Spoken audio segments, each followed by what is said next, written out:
Okay, topic po natin, bago po to, social anxiety or social phobia.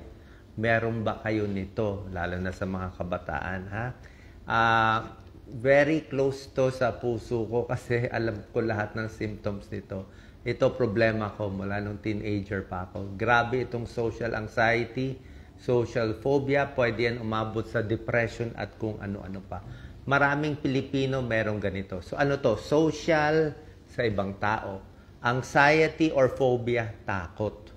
Hindi ito basta mahiyain ka lang, di ba? Maraming kababayan natin mahiyain. Hindi po. Normal maging mahiyain kung nagsasalita, haharap sa ibang tao, pero ibang klaseng level yung nervyos at takot ng social anxiety. Mental health problem po ito. Ano ang mga sintomas nito? Merong mga emotional symptoms at merong mga physical symptoms. Tingnan nyo kung meron kayo. Basically, ito mga tinuturo ko sa inyo, yung iba wala na sa libro kasi experience ko to. Basically, nakikita ko, kulang to sa confidence. Mula nung bata ka, baka may nangyari nung bata ka na mag-isa ka lang siguro, wala kang malalayo mga kapatid mo, na nawalan ka ng confidence, natakot ka masyado, ninervyos ka, hindi ka na makadeal sa ibang tao. Ano to mga emotional symptoms? Usually, nag-uumpisa to teenager, ang social anxiety. Takot ka na ma-judge ka. Umpisa pa lang, palagay natin, magsasalita ka sa klase, tinanong ka ng teacher, umpisa pa lang takot ka na. Isip mo magkakamali ka, isip mo mapapahiya ka, humiliate ka, mai-embarrass ka. Ayaw mo rin magsalita sa hindi mo kakilala, takot ka na. At yung mukha mo, alam ng tao, nervyos ka. Again, pagtayo mo sa classroom, lahat nakatingin sa'yo. Takot na takot sila para sa'yo kasi kitang-kita ng ibang tao ang mukha mo, maputla ka, parang matutumba ka, parang tulala ka, nervyos ka, nanginginig ka, pinapawisan ka. Alam ko na yung mukha ng panic parang panic ka. So, fear, tremor, sweating. Dahil dito, hindi ka na lang magre-report. Hindi ka na lang papasok sa school. A-absent ka, gagawa ka kung anong excuse. Kunwari, nagtatae. Kunwari, masakit ang tiyan. Kunwari, mag-excuse. Para lang hindi ka magsasalita kung sa harap ng klase or baka sa harap sa trabaho. Pwede rin to pag tumanda ka na. So, nervyos, anticipation. Tapos ina-analyze mo. Usually may nangyari to nung bata ka na sobrang tingin mo, sobrang napahiya ka. Sa akin may nangyaring ganito noon Oo. Actually, ako noon, mga high school first year. Di ba? Siyempre nagsasalita ka. May report ako noon high school. Ang report ko hata about lightning na kidlat. Di ba ganon? Sabi ko, tinanong ka ng teacher ko, anong mangyari sa kidlat pag tinamaan? English yun, kung tinamaan yung poste. Sabi ko, yung lightning baka pumasok sa bahay mo. So, nagtawanan lahat ng classmates ko. Sabi ng teacher, okay lang yan, lahat may first time. Pero mula noon, wala na, hindi na ako nag-speech. Tuloy-tuloy na yon. The stuttering, sa inyo nakakatawa, pero actually, sa tulad naming may social anxiety, hindi ito nakakatawa. Sobra hirap yun. Oo. Napastop pa ako ng 3 taon sa UP Diliman. Tumigil ako because of social anxiety, because of stuttering. Sobra hirap, pero ngayon kita mo, daldal na ako masyado. Anyway, kukwento ko sa inyo paano ginawa ko. Physical symptoms nito, grabe, palpitation, alam niyo yan. Pawis talaga kamay, sasakit yan mo, masusuka ka, nahihilo ka, ito pa, yung utak mo biglang nagbablanko. Blanko. O, biglang, okay, na-prepare mo na yung speech mo. O, ito, ni-research ko ngayon.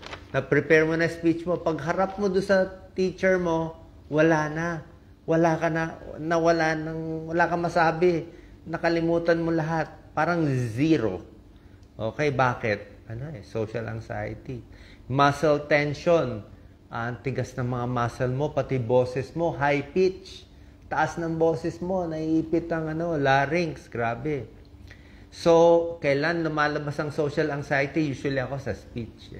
Yung magre-report sa harap ng klase, feeling mo tatawanan ka, may mali kang masasabi sa school, sa work. Pag maglalakad ka, papasok ka sa isang kwarto na maraming tao, takot ka. Isip mo, tinitignan ako lahat ng tao. Ito pa, yung mga may social anxiety, mental health problem to, serious to. Papunta to sa depression. Ito pa, hindi ka rin makakain maigi kung may tao kang kasama.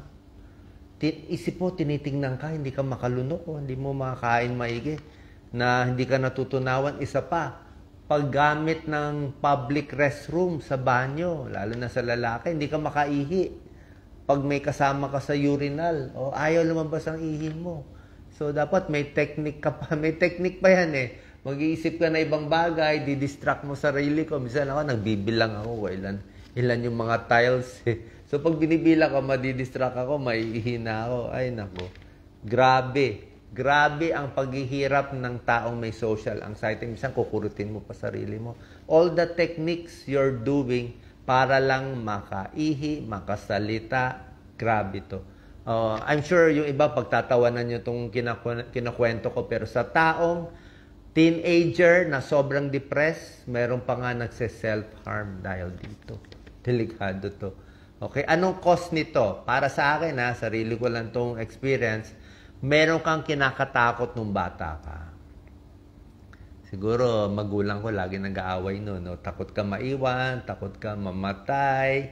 Meron kang fear, nakakaibang fear na sobra kang takot. Yung iba daw namamana ng social anxiety, nasa problema sa amygdala, yung brain na overactive, o sa environment mo. Sino ang tinatamaan nito? Usually nga, namamana, mahiyain ka nung bata, konti lang kaibigan mo, o may bago kang lugar, bagong school, nag-i-stutter, nauutal, at baka pwede kang may differential physical appearance. Ako wala namang differential, pero baka overweight ka, o meron kang nunal na malaki na kinakaya mo, yun pwede mag-cause. May complication ang social anxiety or social phobia. Hindi to basta nervous lang. Una-una, mawawalan ka na ng confidence. Babagsak sa school. Okay? Hindi ka maintindihan ng classmates mo. Palala ito ng palala. Patago ka ng patago eh. Pakonti ng pakonti yung kaibigan mo. Hindi ka na makalabas sa shell mo eh. Puro negatibo na lang naiisip mo. Okay? Kahit gusto mo i-improve ang sarili mo, napakahirap. Naalala ko noon. Sa sobrang takot ko magsalita, nag-apply pa ako sa isang, meron dati sa may UST eh, yung mga guru, yung mga nagtuturo, nakasulat doon, attend 6 classes, you will gain confidence, you will talk fluently. Nag-attend pa ako. Ang ginawa dito, unang attend, binayaran ko na nga yung buong lesson, parang 10,000. Pag attend mo, gagawin nila, bibigyan ka ng camera, papasalitain ka. Tapos pag pasalita ka, ipapalabas nila sa harap ng ibang tao, hindi mo kilala. Grabe. Grabe tagatak ng pawis ko noon 40 years ago. Lalo na lang ako na, lalo ka madidepress. Kasi napahiya ka sa harap ng maraming tao eh. I think mali yung binibigla eh. Yung binibigla. So, super sensitive ka sa criticism. Yan pa rin. Pag pinakita yung video mo, papasalitain lahat. Ano diferensya niya? Diferensya niya, wala siyang confidence. Diferensya niya, takot siya. Diferensya. Di lalo nasira confidence mo. Kaya ingat kayo sa mga ganyang mga self-help. Yung mga nagtuturo, minsan lalo lang lumalala. Nag-isolate ka, bagsak ang grades. Ito pa, minom ng alak. Hindi man napupunta sa alak o napupunta sa depression. Okay. Ano gagawin natin? Kung malala talaga, kailangan pwede muna sa magulang, pero usually hindi mo malalapitan magulang mo, kapatid mo. Kaibigan mo, usually tingnan mo kung makakapayo sa'yo. Play ko, hindi rin nila alam. Sa simbahan, malay mo, makakuha ka ng confidence.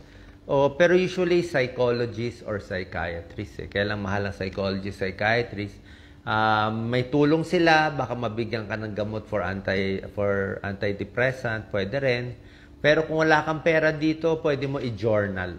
Sulat mo sa isang notebook. Huwag mo i-post sa social media. Sulat mo yung ano nangyari sa'yo, ba't ka napapahiya, ano naiisip mo. At least, nalalabas mo. May konting outlet ka. Kaysa alamin mo bakit. Tapos dapat nito, ang solusyon sa social anxiety napakatagal. It will take years, siguro 5 years, 10 years, para makuha mo yung confidence. Ako nung teenager, wala hirap So talagang pilit, kailangan makakuha ka ng bagay na magpapataas ng confidence mo, na masasabi mo magaling ka. Kahit maliit na bagay.